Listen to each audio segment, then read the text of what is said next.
maanta waxaa idiin soo gudbin doonaa tixanihii xiisaha badnaa ee siisoonkii labaad ee Alice in Borderland qaybiisa koobaad.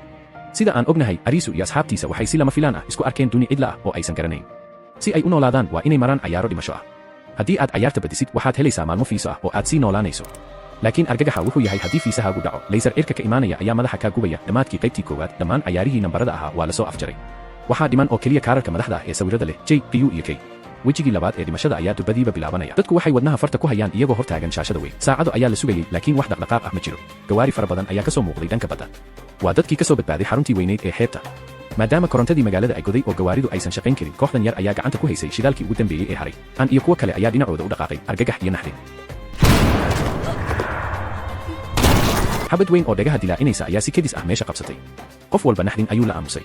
Jishii ayaa markiiba gartay dhawaaqa rasaastan. Cayaartii dhiigga lahayd sidan ayay ku bilaabatay, iyadoon xitaa la sheegin shuruudaha iyo qawaaniinta. Waxay bilaabeen inay u kala cararaan jihooyin kala duwan sida xoolo la ugaarsanayo. Waa in meesha si degdeg ah looga baxo. Arisu iyo kooxdiisa ayaa go'aansaday inay kala cararaan oo qof walba naftiisa la baxsado. Masiibo aad u xun ayaa dhacaysa. Dhiig iyo hilbo ayaa wadada daadsan. Arisu iyo Usagi waxay ku dhunteen gawaarida gadaashooda, iyagoo neefta isku celinaya. Garan maayaan meesha rasaastu ka imaanayso. Si lama filaan ah, markii ay cirka eegeen, waxay arkeen buufin aad u weyn oo hawada dul heehaabaysa. Waxaa ku sawiran calaamada King of Spade. Aynu xusuusanno, calaamadaha kaararku waxay leeyihiin macno qoto dheer. Hadda waxaa bilowday wejigii labaad ee kaararka madaxda ah, taas oo ka dhigan inay cayaartu noqotay naar dhab ah. Daqiiqada kadib, wadadii weyneyd ee dhiigu qariyey ayaa gebi ahaanba aamustay.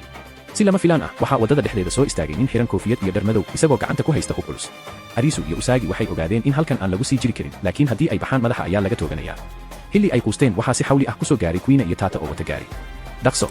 Gaariga soo kora ayay ku qayliyeen, afartooduba way ordeen iyagoo rasaasta ka dhuumanaya. Laakiin bam gacmeed baqdin leh ayaa lagu soo dhex tuuray. Waxay ku qasbanaadeen inay si xawli ah gaariga ugu baxsadaan, iyagoo si lama filaan ah uga tagay Jishiya oo goobta ku haray. Ilaa hadda ma garanayaan cayaartan yaabka leh qaabkay u shaqayso. Xitaa isma aysan diiwaan gelin oo teleefanadii ma aysan isticmaalin. Ma in ay dilaan cadowga si ay ugu guulaystaan cayaarta. Ninkan King of Spade waa bahal awood u dhashay. Intii ay xabadu socotay, buufintii cirka saarnayd way la socotay isaga. Tan micnaheedu waxa weeye magaalada oo dhan ayaa u ah garoon uu dadka ku dhex ugaarsado. Arisu ayaa xaqiiqo qaraar farta ku goday. Kaar walba oo sawir leh wuxuu leeyahay hal maamule. Waa inaan dhammaantood dilnaa haddii aan doonayno inaan guulaysano, ayuu yidhi. Isla markaas buufimo tiro badan ayaa hawada isku shareeray. Cayaarihii dhimashada ayaa si rasmi ah u bilowday. Bahalkii naxariista darnaa ee King of Spade ayaa si xawli ah uga daba yimid gaarigii ay saarnaayeen Arisu iyo asxaabtiisa. Rasaastiisa baqdinta leh ayuu gaarigooda ooda uga qaaday. Tata oo gaariga waday cabsi darteed ayuu gacmaha la gariiray oo wadadii xajin waayey. Markaas ayay aan go'aan geesinimo leh qaadatay. Kursigii darawalka ayay si xoog leh ula wareegtay, lugtana sheelaraha gaaska ayay saartay iyadoo ku qabanaysa xawaarihii ugu dambeeyey. Baabuur eryasho u eg filimaanta Hollywoodka ayaa wadada dhexdeeda ka bilaabatay. Aan waa darawalad aad u xirfad saraysa, baabuurkana si la yaab leh ayay u leexleexinaysaa. Laakiin King of Spade ma ahan mid si fudud lagu reebi karo. Isagoo xawaare waali ah ku socda ayuu haddana si sax ah rasaasta ugu soo ridayay. Wuxuu baabuurkiisa ku jiirayay dadkii wadada cararayay isagoon indho jilicsan ku eegay. Ugu dambeyntii, dagaalkii wadooyinka wuxuu ku dhamaaday masiibo. Labadii gaariba waa ay gadoomeen, dadkii oo naxsan ayaa si dib badan uga soo gurgurtay baabuurkii burburay. Nasiib darro, jahawareerkii dhacay dartiis aan way ka luntay kooxda inteedii kale. Dhanka kale, Arisu, Usagi, Queen iyo Tata waxay si dhuumaalaysi ah ku galeen dhisme weyn oo cidla ah. Halkan rasaastii waa ka yaraatay, xoogaa neef ahna way isku soo laabatay. Waxay go'aansadeen inay shaqada qaybsadaan. Arisu iyo Usagi waxay aadeen inay raadiyaan cunto ay ku noolaadaan, halka Queen iyo Tata ay aadeen garaashka dhismaha si ay baabuur cusub u helaan. Subaxdii xigtay, cabsidii ayaa dib u soo laabatay. Arisu wuxuu daaqada ka arkay buufintii King of Spade oo soo dhawaanaysa. Wuxuu ogaaday hal xaqiiqo, magaalada oo dhan ayaa u ah garoon ciyaareed. Haddii ay sii ordaan, ugu dambayn wuu dili doonaa. Si lama filaan ah, maskaxdiisa ayaa iftiintay.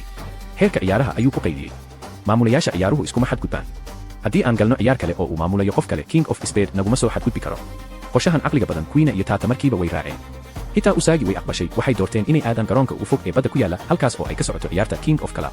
Baabuurkoodii ayay dhaqaajiyeen ilaa ay ka gaareen xarun weyn oo ay ku dhex yaalaan kunteenaro waaweyn oo badda laga keeno. Albaabka hore waxaa ku qoran shuruud naxdin leh, waxaa loo baahan yahay 5 ciyaaryahan.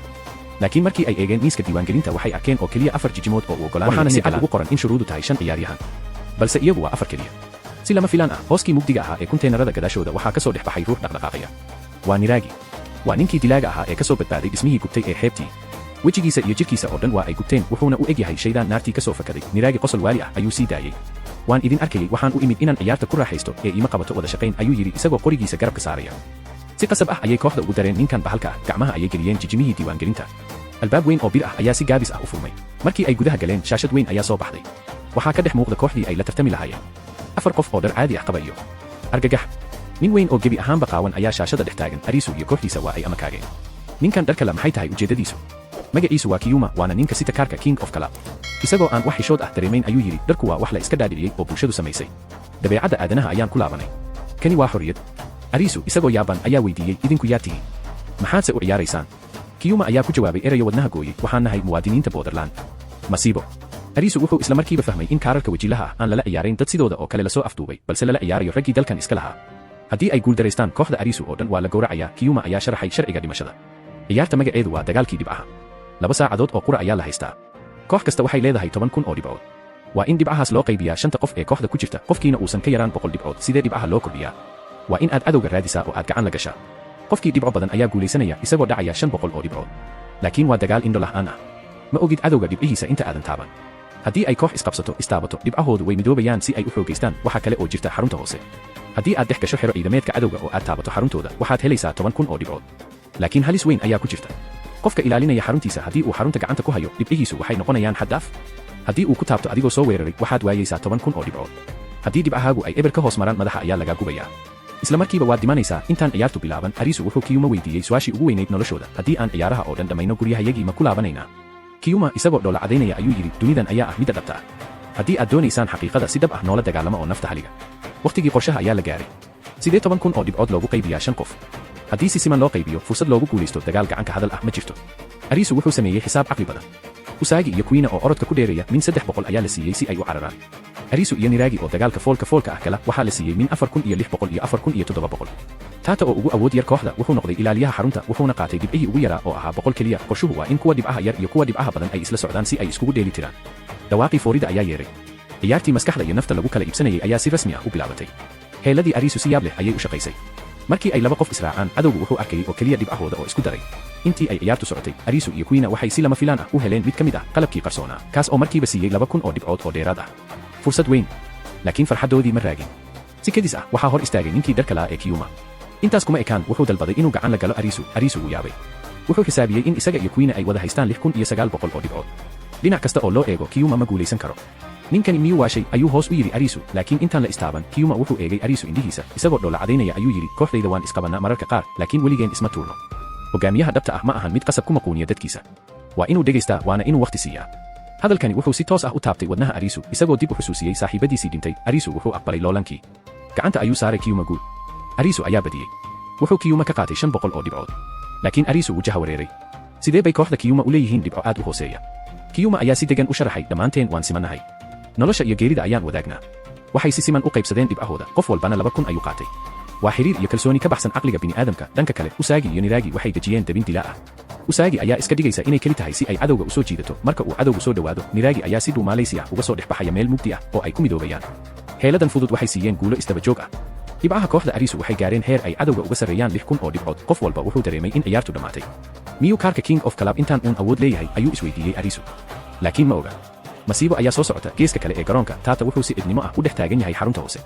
si lama filaan ah argagax wuxuu arkay 4 qof oo ka tirsan kooxda kiyuma oo si xawli ah ugu soo ordaya dhankiisa taata cabsi darteed ayuu wadnihii istaagay si degdeg ah ayuu gacanta u saaray tiirka xarunta wuxuuna helay awooddii ugu sarraysay ee xad dhaaf qof walba oo uu hadda taabto wuxuu toos u tegayaa naarta laakiin kooxda kiyuma ma istaagin gabadh ka mid ah kooxda ayaa si indho la'aan ah isugu soo tuurtay taata ayaa isdifaacay oo taabtay iyada birqabe electric shock xoog badan ayaa goobta ruxay gabadhii dhibcaheedii waxay noqdeen eber ka hoos iftiin laysar ah ayaa markiiba cirka ka soo dhacay oo madaxa ka gubay gabadhii laakiin naxdin taata markuu taabtay iyada jijintiisii waxay gashay xaalad qaboojin inactife ma awoodo inuu qof kale taabto intii uu jaha wareersanaa kiyuma iyo 2 qof ee kale ayaa soo hormaray waxayna gacmaha saareen xaruntii arisu mucjiso iyo xanuun saddexdoodii qof waxay wada heleen min 10,000 oo dhibcood kooxda arisu hal ilbiriqsi gudaheed ayay kaga hoos mareen cadowga niraagi markuu arkay natiijada shaashada carada ayuu la waashay arisu hadda ayuu fahmay qorshaha foosha xun ee kiyuma kalsoonidoodu waxay ahayd mid aad u sarraysa oo ay ogolaadeen inay hal qof furaan si ay saddexda kale ugu guulaystaan dhibcaha waaweyn hadda 3 qof oo ka mid ah kooxda kiyuma waxay wataan dhibco ka badan 10,000 dhanka dagaalka gacanka hadalka ah guul lagama gaari karo wakhtigii haray waa 1 saac oo qura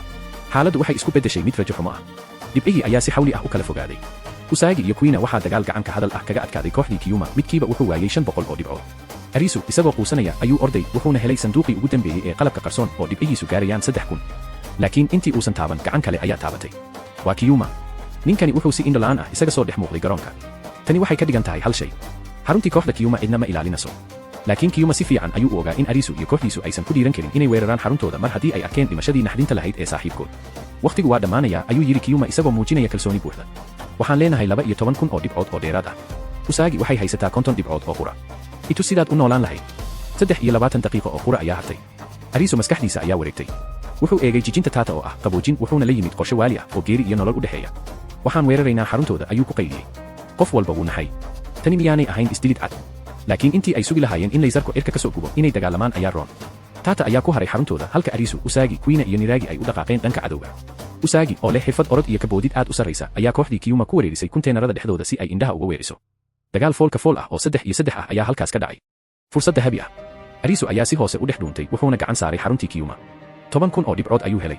Laakiin intii ay Kuina isku dayaysay inay taabato waa laga hortagay oo waxaa laga qaatay 500. Xitaa dadaalkaas kadib weli waxay ka hooseeyaan 3,000 oo dhibcood. Rajo dambe ma jirto. Usagi iyadoo ilmeynaysa balse aan isdhiibayn ayay soo heshay qalab qarsoon oo qiimihiisu yahay 2,500. Waa guul yar laakiin weli waxay u baahan yihiin 500 oo dhibcood. 10 daqiiqo ayaa hartay. Masiibo kale ayaa dhex dooratay. Niragi isagoo og inuu dhimanayo ayuu soo saaray dabeecadiisii shaydaannimada ahayd. Wuxuu dhulka ku tuuray Usagi isagoo isku dayaya inuu kufsado daqiiqadaha ugu dambeeya ee noloshooda. Balse Arisu ayaa soo gaaray oo si xoog leh uga soo fujiyay bahalkaas. Arisu wuxuu u lugeeyay dhanka xeebta isagoo hor istaagay Kyuma. Waan dhimanaynaa waan ogahay ayuu yiri Arisu isagoo codkiisu hooseeyo. Laakiin geeridayda ka hor ma ii sheegi kartaa xaqiiqada dunida. Ugu yaraan gacan ma isqaadnaa sidii laba nin oo cadow ah oo is ixtiraamaya. Kyuma wuxuu eegay indhaha madow ee Arisu. Naxariis iyo qadarin ayaa wejigiisa ka muuqatay. Wuxuu ogolaaday codsigii ugu dambeeyay ee Arisu. Gacanta ayuu soo taagay. Laakiin mucjiso. Shaashadii weynayd ee garoonka ayaa si waali ah u qaylisay. Kyuma indhihiisu waa ay soo baxeen markuu arkay dhibcaha Arisu. Waa awood ka baxsan caqliga bini'aadamka. Sidee bay waxaani ku dhaceen? Dhacdo naxdin iyo iimaan leh ayaa soo laabatay dhowr daqiiqo ka hor. Arisu markuu xarunta ku laabtay wuxuu arkay Tata oo gacantiisa ku dhex burburinaya albaab bir ah oo culus. Dhiig ayaa faraha ka baxaya, lafaha ayaa jabaya. Arisu ayuu Tata ku qayliyay isagoo ooyaya. Heerarkuma oran ma fujin kartid jijinta. Ijar gacanta. Gacantayda jar oo jijinta la orod. Waxay leedahay 10,000 oo dhibcood. Tani waa sida kaliya ee aad ku guulaysan kartaan. Nolosha dhabta ah waxba ma ihi laakiin halkan maanta waxaan doonayaa inaan hal mar geesi noqdo. Fadlan gacanta iga jar. Arisu isagoo wadnuhu dhiigayo indhahana xiranaya ayuu bir weyn soo qaatay oo gacantii Tata gooyay. Waa xanuun aan la qiyaasi karin. Arisu wuxuu jijintii Tata ku dhex qaatay gacmihiisa isagoo ula orday dhanka Kyuma si labadooda dhibcood ay isugu darsamaan inta lagu guda jiro gacan qaadka. Kyuma isagoo dhoola cadaynaya ayuu eegay Arisu. Wuu fahmay xaqiiqada dhiigga leh ee dhacday. Kama xumi inaan dhinto waxaan ka xishoonayaa kaliya inaan wejigooda eego saaxiibadayda dhintay ayuu yiri Kyuma. Arisu ayaa garowsaday hal xaqiiqo oo naxdin leh. Idinku horay ciyaartoy baad u ahaan jirteen soo ma ahan. Haddii aan dhammaan ciyaaraha dhamayno waxaan noqonaynaa uun muwaadiniinta dalkan jinka ah. Kyuma ma dafirin. Wuxuu ku yiri uun raadi jawaabtaada iyo sababta aad u nooshahay. Iftiin weyn ayaa cirka ka soo dhacay. Kyuma iyo kooxdiisii oo dhan ayaa madaxa laga gubay. Buufintii King of Club ee cirka saarnayd ayaa qarax weyn samaysay oo holac isku beddeshay. Ciyaartii waa la guulaystay. Balse qiimaha lagu guulaystay wuxuu ahaa mid aad u qaali ah. Dhanka kale xabsi weyn oo mugdi ah oo ku yaala magaalada dhinaceeda kale waxaa ka bilaabanaysa ciyaartii ugu qaraarid uguna bahalsanayd dalkan. Waa ciyaarta Jack of Hearts halkaas oo munaafaqnimada iyo wejiyada xun ee aadanaha ay bannaanka soo bixi doonaan. Maxaa xigi doona? Maanta halkaas ayuu filimkeennii ku eg yahay. Laakiin waxaa soo socda qaybo kale oo aad u xiiso badan. Fadlan janaalka subscribe saar si aad ula socoto qaybta xigta. Nabadgelyo.